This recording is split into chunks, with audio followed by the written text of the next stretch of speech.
contigo. Hoy, esta semana, vamos a seguir platicando sobre, es la continuación del video de la semana pasada. Aquí estamos con la doctora Lilian G. Rodríguez y Jepte Frías. Bienvenidos. Buen día. Buen día.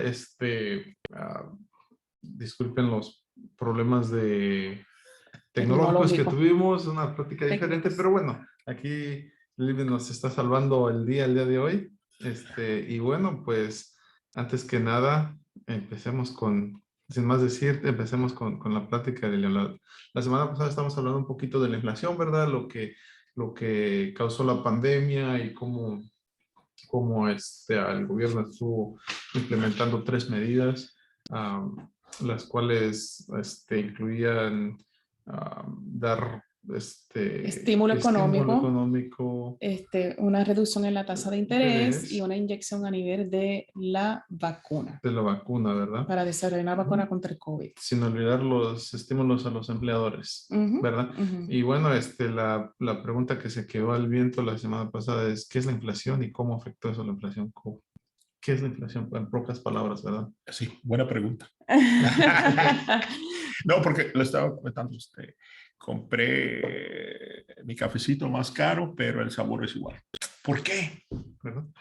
¿Por qué? Básicamente la inflación, como había mencionado la semana pasada, es el incremento del nivel de precios de un país. Es un nivel de precios general, no puede ser individual. Y lo que al final del día, lo que realmente está haciendo la inflación es que nos afecta a nosotros los consumidores nuestro poder de compra. Como había mencionado la semana pasada, Doritos decidió mantener el mismo precio en las bolsas de Doritos, pero bajó el número de tortillitas dentro. Por lo tanto, eso está afectando el poder adquisitivo de nosotros como consumidores. El dinero está valiendo menos. Exactamente, el dinero pierde valor. Y pues es algo que no solamente nos está afectando individualmente a nosotros, sino que a nivel macroeconómico, a nivel de país, eventualmente afecta la producción del país, afecta los ingresos del país y afecta, pues en cierto modo, también la productividad del país. Así que es algo que es importante monitorear esa inflación. Es importante. Entonces, una preguntita. En eso, pues, en el nivel macro, ¿verdad? Pero como individuos, lo que estoy viendo, pues que sí, se toma más dinero para comprar lo mismo que comprábamos hace unos años, ¿verdad? Lo que $100 antes a lo mejor duraba una semana, ahora nomás varios días, ¿verdad? Eso es difícil porque los salarios pues no aumentan. No cambian. El problema es que ¿verdad? El aumento que tiene el salario no va al ritmo del aumento de la inflación. Y ¿por qué llegamos a este punto? Y esa es la pregunta básica. ¿Por qué hemos llegado a un punto donde experimentamos una inflación alta? Como habíamos hablado la semana pasada, esto todo comenzó en China. China es el primer país que decide hacer un lockdown, un cierre masivo. Ese cierre masivo, obviamente, China, al ser el exportador número 1 a nivel mundial, y tenemos otros exportadores, otros países que son exportadores, pero al ser Estados Unidos tener una relación estrecha comercial con China, pues estamos hablando que en ese sentido, las importaciones que hace Estados Unidos se vieron muy afectadas.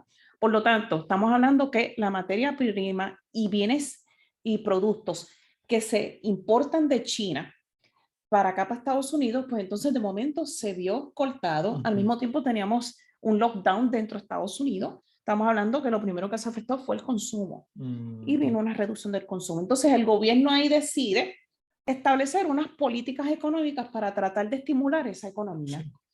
Así que comienza pues a dar dinero, el estímulo check, comienza entonces a hacer unas inyecciones masivas para desarrollar una vacuna y por último reducir la inflación, la tasa de interés.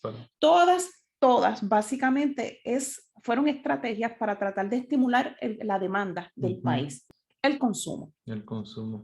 Entonces, de ahí, pues la gente pues comienza a gastar, porque a ti te dan dinero, y yo, Voy y me lo gasto. y yo me lo gasto. Ujú. Y entonces, como estaba hablando que eran millones y millones y millones de dólares que se habían inyectado en la economía, entonces tenemos una demanda agregada. Piensen ustedes en tu demanda individual, tú como consumidor, José, y tú, Jeff, y yo, individual. Pues imagínense extrapolar eso a todo un país. Estamos hablando de una demanda agregada. Ujú. ¿Qué pasa? Que se le da el dinero a la gente y la gente entonces comienza ¿a qué? A gastar, a consumir. Entonces ahí tenemos un incremento en esa demanda agregada a nivel del país. Una cosita que se nos está pasando es como la gente no tenía que pagar renta en el tiempo de... Ah, porque el También, gobierno, ¿verdad? sí, Esa porque es la otra una de las cosita. cosas que hizo el Ahora- gobierno, ajá, ahora, dime. la renta y aparte el desempleo, que la gente decía, no, yo prefiero estar en desempleo y trabajar porque estaban pagando más desempleo y entonces tenía más dinero, Eso es entonces algo que voy a hablar ya sí mismo. van.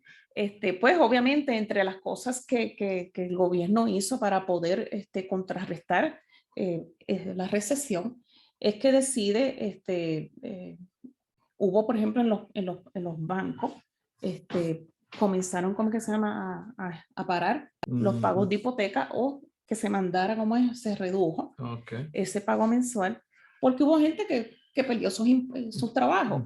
Así que estamos hablando que ese cierre provoca, lo primero que provoca fue reducción en consumo y aumento en desempleo. Viene entonces la inyección, todas esas tres estrategias para estimular la economía por el lado de la demanda agregada. Entonces la gente comienza a consumir.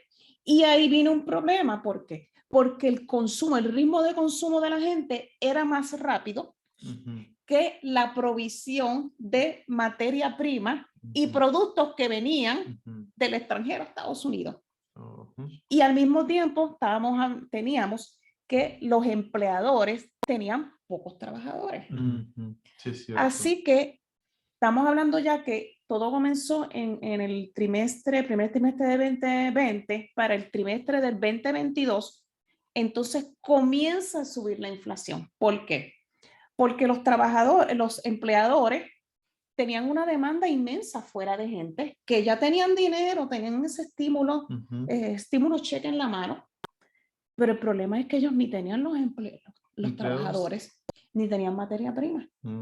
Y entonces para poder tratar de, ¿cómo es que se llama? De estimular e incrementar el número de trabajadores, tuvieron que ¿qué? Subir el salario por hora. Subir el salario por hora. Y ese costo de salario por hora, quien lo incurría era el empleado, pero al mismo tiempo, allá en China y en los demás países que exportaban y que Estados Unidos importa de allá, pues ellos tenían un problema que, por ejemplo, en el caso de China, que es el exportador número uno, China tenía un sinnúmero de productores a nivel mundial que le estaban exigiendo, demandando materia prima y productos que ellos venden en sus países. Así que por eso la semana pasada una de las cosas que yo mencioné que el problema radicaba en la cadena de suministro de esa materia prima y de esos productos que China exporta a otros países, y en específico a los Estados Unidos. Una pregunta. No, José. Estados Unidos, no más se va a decir, Estados Unidos es casi un consumidor número uno de China. Sí, exactamente, es el consumidor número uno. Una preguntita, porque hay veces el comportamiento que uno espera, a veces no ocurre, ¿verdad? Si hago esto, esta va a ser la consecuencia o esto va a ser lo que va a pasar. En tu punto de vista, ¿piensas que el gobierno, el comportamiento del consumidor, de la gente, fue lo que esperaba el gobierno federal? Sí, era lo que se esperaba. Sin embargo, yo yo me estoy arriesgando, ¿verdad? A decir esto porque es desde mi punto de vista como economista. Yo entiendo que las tres estrategias que se utilizaron fueron buenas, pero el problema se da y es básicamente que hubo lo que decimos un overstimulation of the aggregate demand. La demanda agregada se sobreestimuló. Y al sobreestimularse, porque lo sobreestimularon con tres estrategias, pues entonces la gente empezó a consumir. pero como había mencionado hace un ratito atrás, teníamos un consumo que estaba aumentando muy rápido, pero el suplido, esa materia prima que No necesitaban los existía. productores, no lo tenían. Y entonces para poder, y aparte de eso no tenían la cantidad necesaria de trabajadores. Así que estamos hablando que en el caso de, ¿cómo es que se llama? De allá de China, pues China, al ver que tenía un montón de productores internacionales, y ahí venimos, el problema es un problema, son dos problemas, un problema de suministro de materia prima y los costos por hora para trabajar, para contratar gente. Pues sí. Pues, ¿qué hizo el gobierno chino? Los suplidores allá subieron el costo de la transportación. Así que son dos costos que el empleador en Estados Unidos tuvo que incurrir. Incrementos en el transporte y segundo, incrementos en los salarios para poder atraer trabajadores. Y eventualmente lo que ellos hicieron es, como hacen todos, le pasan ese aumento de costo ¿a quién? Al consumidor. Al consumidor. No, so- Y esa es una explicación bien, que en el transcurso, lo que tú habías mencionado hace un rato, José, que en el transcurso hubo problemas para contratar trabajadores, sí, porque como el gobierno dio unos, eso es lo que se dice, ¿verdad? El gobierno dio unos incentivos, pues la gente veía que el salario que tenían no compensaba, ¿verdad? El que ellos regresaran a trabajar porque los beneficios que estaban recibiendo eran mayores. en cierto modo eran mejores. Mejor. Así que el empleador eventualmente se tuvo que ver obligado a ¿qué? A subir ese salario por hora para poder atraer gente.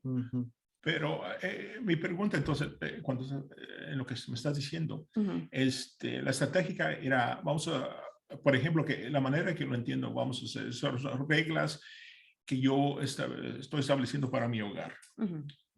¿Verdad? Voy a tener que trabajar a las 5 de la mañana el lunes, mañana, pero mi vecino no. Él no tiene que trabajar hasta el martes, entonces se va a echar una fiestezona que me va a mantener despierto. Entonces, esos son actividades, esos son comportamientos que yo no tengo ningún control, ¿verdad? Entonces, ¿cómo voy a esperar en mi hogar? ¿Cómo voy a esperar la manera que se va a comportar mi vecino? ¿Verdad? Entonces, lo que está diciendo, estamos hablando de China. Nos imaginábamos que, ¿verdad? Yo pensaba que los Estados Unidos, el gobierno federal, se imaginaba que iba a reaccionar en cierta manera. Pero a lo mejor estoy equivocado o no están equivocados. No sé. ¿Cómo lo mira el gobierno federal en el aspecto del comportamiento de China o otros países? Mira, vamos a verlos en términos, ¿verdad?, de cómo funciona esto de oferta y demanda, ¿verdad? Sí. Básicamente, los productores en ese momento a nivel mundial eran como si fuesen consumidores de China. Sí.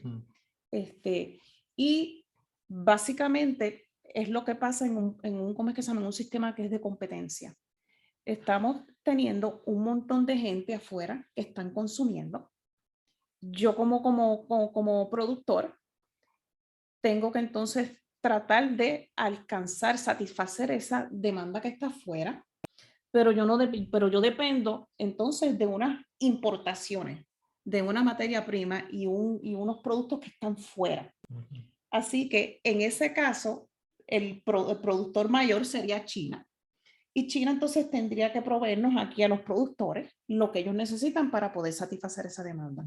Y China, ¿qué fue lo que hizo? Pues mira, yo te voy a subir el costo por transportación. ¿Por qué? Porque tenía muchos productores afuera. Y lo mismo pasó aquí con los productores aquí, que tenían muchos consumidores afuera. Así que estamos hablando en términos de comportamiento, y eso es economía. Economía te va a estudiar el comportamiento cuando hay cómo es distribución y consumo de bienes y servicios, que es lo que pasó en la pandemia. Pues obviamente estamos hablando de un comportamiento en términos de cómo el incremento que hubo en esos precios eventualmente iban a hacer que los productores, ¿cuál fue el comportamiento? Aumentar los precios de los bienes y servicios que ellos le ofrecían a la gente. Eso es un comportamiento. ¿Contesté tu pregunta? No, sí, no. Entonces, mi dinero que mandó, el estímulo que me mandó el gobierno federal, entonces pues ya el valor de ese $1,200, ¿verdad? Por individuo, ya no tiene el mismo valor. No tenía el mismo valor, no. Porque Entonces, estamos hablando que, por ejemplo, ya en el segundo trimestre del 2020, que llevamos ya 6 meses con pandemia, teníamos una inflación altísima, una reducción en el Producto Interno Bruto, pero sin embargo, el desempleo estaba bien alto, pero la inflación no. La inflación se vino a aumentar, empezó a aumentar un año después, y fue por los efectos de toda esta inyección de dinero que se hizo, porque esto no es que yo te inyecto dinero y ya mañana tú vas a estar, ¿me entiendes? No, esto toma un poco de tiempo, la cuestión de la inflación. sí. Un año después nosotros comenzamos a tener unos incrementos en inflación de poco a poco, y ya para el primer trimestre del 2022 habíamos llegado a 8.7, es decir, de una inflación de 2.1 en diciembre del 2029. Ya para abril del 2022 teníamos una inflación de 8.7%. 6%. Eso es muchísimo. Y pues, básicamente, ¿por qué tuvimos esa inflación? 2 motivos. La transportación, el costo de transportación de traer productos de afuera incrementó significativamente, y aparte de eso tuvimos que los empleadores tuvieron que aumentar el salario por hora para atraer empleados. Y eso eventualmente no nos pasaron a nosotros. Eso en resumidas cuentas, ¿verdad? ¿Por qué experimentamos una inflación? La inflación ha ido bajando. Ya para el primer trimestre de este año está en 5.3, creo, pero todavía está alta. Todavía está al 100 y 50% de... Sí, está alta, va a continuar alta. Tenemos todavía productores que están, ¿verdad? A nivel de Estados Unidos, que están todavía tratando de luchar, de satisfacer esa demanda que está allá afuera. En términos como es de las estrategias que utilizó el gobierno, yo entiendo que fueron buenas, pero como dije, el problema fue una sobreestimulación de esa demanda.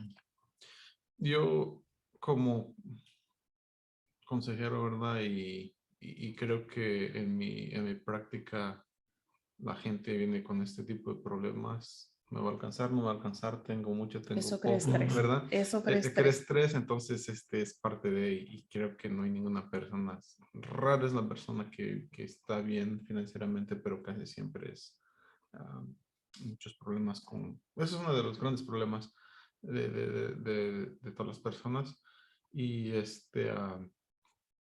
creo que con la pandemia la gente también tuvo un poquito más de tiempo para reflexionar y darse un poquito más de valor. Porque ahora la gente cuando quiere un trabajo quiere el mejor trabajo y saben lo que cuesta su tiempo y con mucho mérito, ¿verdad? Y creo que eso también está tal vez afectando un poquito el sector económico, porque la gente también, si no le gusta un trabajo, ya ahora los empleadores tienen turnaround, en inglés dicen turnaround de empleados, lo cual los empleados no duran a veces ni un año, ni 6 meses. ¿Por qué? Porque siempre quieren agarrar un mejor trabajo, porque no alcanza. Entonces necesitan un mejor trabajo. Entonces, yo me pregunto si usualmente, yo creo que hay una forma, ¿verdad? Yo no tomé economía. Creo que tú la tomé nada más como por requisito, pero lo más básico. Hay una fórmula y conforme a los precios, la forma en la cual no la sé, ¿verdad? Pero conforme a los precios y la inflación va bajando, pero yo al tiempo de que Lidia nos platicas todo esto de cómo una cosa afecta a la otra y el otro, creo que los precios ya no van a regresar al 20, antes de la pandemia, ¿verdad? Mucha gente tal vez espera eso, pero yo siento que por lo mismo que subieron el mínimo, y ya de hecho los precios de antes ya no van a quedar más arriba. En economía hay una teoría que se le llama la teoría de la rigidez de precios, que está atado a lo que tú estás diciendo, que lo que se dice es que es muy difícil que un incremento en salario o en precios baje, sino que se mantienen rígidos. Puede bajar, porque yo he visto, por ejemplo, algunos artículos que han bajado de precio, pero la realidad es que la inflación es un fenómeno que es que incrementa todo el tiempo. Ujú. Que regrese al 2.1% de inflación que había para diciembre del 2019, eso hay que verlo. Ujú. Por esta teoría, por la teoría de rigidez de Ujú. precios, que es un poco difícil. Y Ujú. lo hemos visto que hay algunos artículos, no Ujú. todos, que han bajado algo de precio, Ujú. pero los más significativos pues no han bajado, Ujú. aunque el nivel de precios, por ejemplo, en el mercado de casa, Ujú. ya están empezando a bajar, pero eso es Es otro tostón, otro como tostón. decimos Ujú. en Puerto Rico. Sí, sí, y lo que pasa es que un 2% de hace 4 años no es el 2% de ahora, porque el 2% de 15 la hora no es el mismo 2% de 16, 18 la hora. Entonces se va a quedar arriba. Es como se va correteando el ingreso y la inflación, ¿verdad? Pero como hablamos la semana pasada, ¿verdad? A lo mejor el precio baja de mis Doritos, pero la bolsa es más pequeña, Ujú. Va a ¿verdad? seguir pequeña. Ya es más pequeña, ya el valor, sí, el contenido es menor. Sí, sí, si tú Es lo quieres. es lo que estoy viendo. Ujú. Sí. Eso es lo que eso es precisamente lo que es la inflación. Y de ahí, pues, una de las cosas, ¿verdad?, que el gobierno ahora está haciendo es, durante la pandemia, una de las cosas que el gobierno federal hizo fue que incrementó las aportaciones que se hacían al food stamp. Les dio más. Incrementó, Y pues también ahora las está bajando. y también el seguro social también Sí, incrementó, ¿verdad? sí. El seguro social le dan un tratamiento distinto porque Ok. cada cierto tiempo el gobierno federal hacen unas vistas para establecer incrementos en ese Ok. seguro social precisamente por la inflación, para recuperar la reducción que la inflación tiene sobre ese seguro social. Ese se va quedando, pero los servicios sociales como el food stamp, TANA, todo eso se va bajando también Sí, el entonces. food stamp, hasta donde yo tengo entendido, ellos iban a hacer unos ajustes para reducirlo, Ok. para bajarlo. Hijo. Así que, porque tienen que detener esa demanda que está, ¿cómo es? Sobreestimulada. Sobreestimulado. Y lo otro que está haciendo la Reserva Federal, y quiero hacer una observación con respecto a la Reserva Federal. La semana pasada yo había indicado que era una institución cuasi pública. Se le dice cuasi pública porque, como habíamos explicado, el presidente de la Reserva es nominado por el presidente de Estados Unidos y el Congreso de Estados Unidos es quien confirma a la persona. Ahora, yo creo que tú me habías preguntado sobre el presupuesto. Ese presupuesto de la Reserva Federal lo genera la misma Reserva Federal. Es decir, que no viene de las arcas de nosotros. Ellos mismos generan. ¿Cómo generan? Uno de los poderes que tiene la Reserva Federal es que puede hacer préstamos overnight con los bancos comerciales para poder ayudarnos en la solvencia y la liquidez. Y por esos préstamos la Reserva Federal cobra un interés, porque estamos hablando que no son préstamos de $1,000. Son 1,000 millones. De millones. Y es algo curioso porque los empleados de la Reserva Federal no son clasificados como empleados públicos ni privados. Por eso sería más bien casi público, ¿no? Sí. Cuasi Sin público. embargo, la Junta de Gobernadores se clasifica como empleados públicos, federales, perdona. Eso es cuasi público. Así que es algo interesante. Entonces, pues retomando lo que habíamos hablado, ¿qué está haciendo el gobierno ahora con respecto a la tasa de interés? Esa tasa de interés la están subiendo. Están subiendo. Para tratar de controlar la demanda. La demanda, porque la gente no compre tanto, porque no. Sí, pues sí, yo llevo ya 3 años queriendo comprar casa, pero le pienso en el interés porque no me conviene. No. Entonces están deteniendo, ¿no? O sea, están afectando ese comportamiento. Lilian, en los últimos minutos que tenemos, ¿qué le recomienda a la gente? Ahorrar. Ahorrar. Usted debe ahorrar. Trate de ahorrar lo más que pueda. Trate de ser muy cometido cuando usted haga gastos. Yo mi recomendación es que trate de ahorrar un 20% de su salario. Hay personas que dicen que es neto. Yo, por ejemplo, yo ahorro el 20% de mi salario bruto. Así que, porque el ahorro es algo que es para los imprevistos. Como nos pasó ahora con esto de la pandemia. ¿Verdad? Sí. Es para los imprevistos, básicamente. Tengo una técnica que les voy a mostrar y les voy a compartir, ya sea la próxima semana o después, pero el ahorro. Esa va a ser la siguiente. Algo más que iba a decir. No, estamos hablando acerca de la salud mental y la relación entre la economía y las finanzas, ¿verdad? Es de que lo que a veces pasa, y brevemente lo podemos hablar, una preguntita que podemos discutir en el futuro, es esa relación, estamos hablando de ahorrar, ¿verdad? Pero en cierta familia, ¿verdad? Hay gente que ahorra mejor que la otra, ¿verdad? Y los que no ahorran bien, entonces, ¿sabes qué, José? Dame un préstamo, amigo, ¿verdad? Pues, y que eso afecta a la relación también, ¿verdad? También, sí, es cierto. Entre familia, ¿verdad? Entre familia, Primo, sí. ay, hermano, ¿sabes qué? No tengo para mi renta, ¿sabes? Préstame un dinerito, que también afecta el comportamiento, la relación, el estrés, todo eso, ¿verdad? Sí. Así es que el hecho de que un miembro de la familia ahorre no necesariamente le quita el estrés, ¿verdad? Porque nunca se sabe. Nunca se sabe y a veces uno tiene pues parientes, ¿verdad? Que saben que uno está acá y se les hace fácil y ya nomás están pensando, a ver cuándo nos piden. Exactamente, cositas así. Pero y eso es para mí súper interesante. Sí.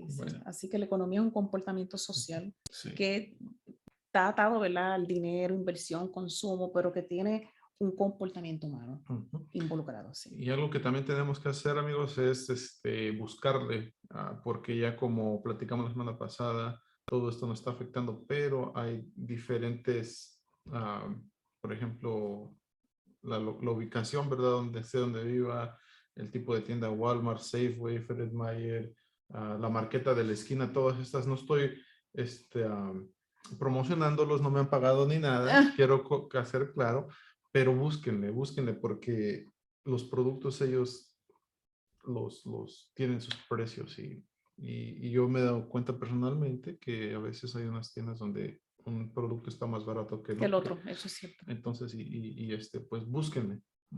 Pero si nos quieren pagar, no lo vamos a rechazar. No. ¿Por qué no? ¿Verdad? ¿Verdad? Entonces, bueno, algún otro tip, algún otro consejito que les quiera dar. No, básicamente eso, hay que ahorrar y ser muy cometido en el momento como es de gastar. Yo creo que básicamente eso. Sí. Okay. Sí. Bueno. No, igualmente, muchísimas gracias. Y me están esperando los frijolitos y el queso fresco. Y eso es que, ojalá no que le dé comida, que tengo hambre. Ya me mandaron un texto. Ya me mandaron un texto, híjole. A mí ni los buenos días. No es cierto. Bueno, amigos, pues esto es todo por el día de hoy. Vamos a seguir platicando con la doctora Lilian G. Rodríguez y Jefte sobre estos temas de la economía. Como les digo, tengo una estrategia de ahorro que yo personalmente practico. Me gustaría compartirla y pues ya que tenemos a la economista, que es la doctora en economía, Lilian Rodríguez, pues que ella nos juzgue, ¿verdad? ¿Qué tal estamos en ese aspecto? Y ya veremos. Yo también te puedo juzgar. Pues. No te preocupes.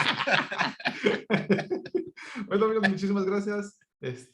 Vayan y disfruten el domingo de hoy. Disfruten el domingo de hoy con su conchita y su chocolatito, su atolito, su menudito. ¿Y si estoy en Puerto Rico? Con un mofonguito, unos tostones. Échale, pues. Que tengan un bonito fin de semana, cuídense mucho. Buen día. Buen día. Muchas gracias. Esta fue la plática del domingo. Hasta luego. Hasta luego. Adiós.